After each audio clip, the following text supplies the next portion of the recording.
আসসালামু আলাইকুম। এখন আমরা দেখব অ্যাপস থেকে কিভাবে পরীক্ষার মার্ক ইনপুট করতে হয়। সো আমরা বাম দিকের মেনু অপশনে যাব। এখান থেকে যাব মার্ক ইনপুট। মার্ক ইনপুট অপশনে যাওয়ার পর আমরা ফিল্ডগুলো দেখতে পাবো যে আমরা কোন ক্লাসের মার্ক ইনপুট করব।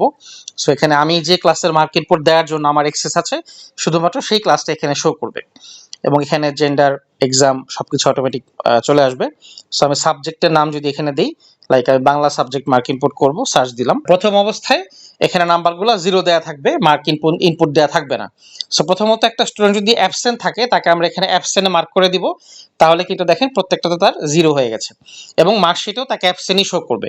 আর সে যদি প্রেজেন্ট থাকে, তার যদি মার্ক ইনপুট করার প্রয়োজন হয়, আমরা এখান থেকে মার্ক ইনপুট করে দিব, লাইক সেই কোনটাতে কত পেয়েছে সেটা কিন্তু আমরা এখান থেকে মার্ক করে দিব।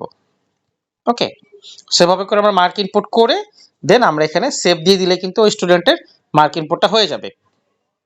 ওকে, তার মানে আমরা ক্লাস 6 এর বাংলা সাবজেক্টের মার্ক ইনপুট করলাম এবং আমরা এখন দেখব যে যে মার্কটা আমরা ইনপুট করেছি সেটা এখন কি অবস্থায় আছে। আমরা দেখতে পাচ্ছি মার্কগুলো ইনপুট করার পরে কিন্তু সবগুলো মার্ক আবার দেখাবে। সো আপনি চাইলে এখানে মার্কটা আপডেটও করতে পারবেন, যে এখন সে 18 পেয়েছিল, তাকে হয়তো আপনি 19 দিবেন। হ্যাঁ, সেটা কিন্তু আপনি চাইলে আপডেটও করতে পারবেন এবং আপডেট করে আবার আপনি সেভ দিলেই কিন্তু এটা অটোমেটিক আপডেট হয়ে যাবে।